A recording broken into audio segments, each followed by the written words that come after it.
Hello everyone, Claire Cantro again with Spread the Well, and I wanted to kick off a video series on stretching, sort of are we still stretching? Is that something that we need to be doing? And if so, what does that look like? And but I want to first kind of tackle a question that I've been getting quite a bit lately, because these places are popping up and kind of trendy, like Stretch Zone, Stretch Lab, those sort of things. I am someone who, I'm a believer in, if a patient or a person comes and tells me, hey, this is really working and really helping me, I'm finding, benefit from this, I will never tell someone to stop doing something because for whatever reason, I think it's bullshit or my profession does not support it or whatnot. I think the power of the placebo effect and the power of, sort of the patient experience and how important that is,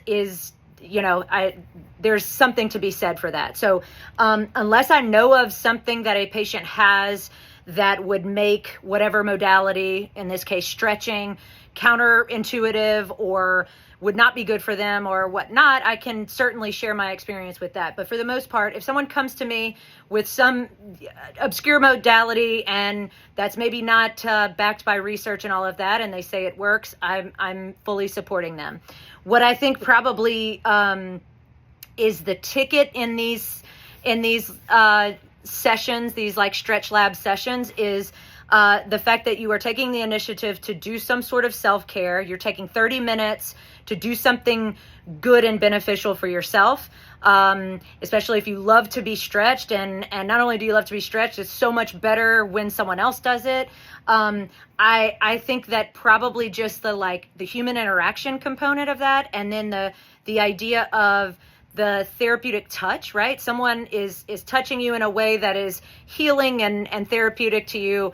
I think that's wonderful. I will say, just to understand kind of the whole picture and to tread lightly, most of these technicians at the Stretch Lab and Stretch Zones are not licensed clinicians, meaning they're not as far as I know, not a physical therapist or athletic trainer or like medical healthcare provider. And ideally, many of them have a background in kinesiology or movement science of any sort and understand stretching to some degree.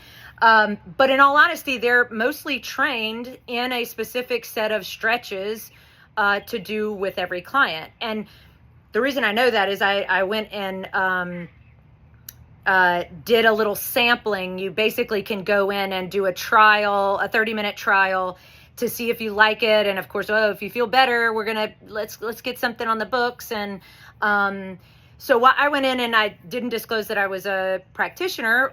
I mean, not that big of a deal. I wasn't trying to pull a fast one. But I went in and they first say, okay, so what are your problem areas? What do you feel like needs to be loosened and stretched and stuff? So of course I kind of go into what my biggest problem areas are, and oftentimes what I see with my patients, mainly because based on our nervous system response to things and the way that our life is designed, we're all kind of pulled into this forward flexed posturing, head forward, rounded shoulders, hips flexed, all that kind of stuff. So I said, my hip flexors are tight, my pecs and chest, are super tight, and kind of just left it at that and thought, well, let's see kind of what they put together. And so in my session, she did 3 stretches, and they were very, I think, specific stretches that she was going to do with me regardless of whatever I said. And that was that she stretched my hamstrings, which is on the back body, and she stretched the back of my neck and cervical spine, again, back body, and she stretched my hip, the piriformis and stuff.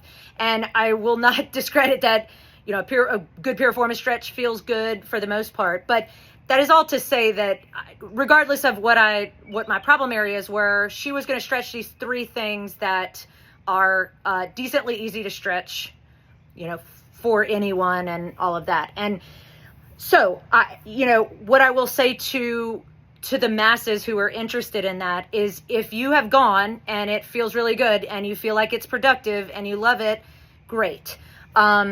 If you're considering trying it out, what I would also encourage you to do is follow these next few videos that I'm going to do, because I'm going to kind of dive into, there are certain groups of people based on our kind of connective tissue and hypermobility and things like that, that stretching may not be the most indicated for you. So I'll start with that, and hopefully you'll follow kind of some of the other ones. And even if it's that, like, something that you're craving about a looser body or more flexibility, that I can maybe give you some guidance on how to achieve that if, if we can table the stretch zone and stretch labs for now. So stay tuned.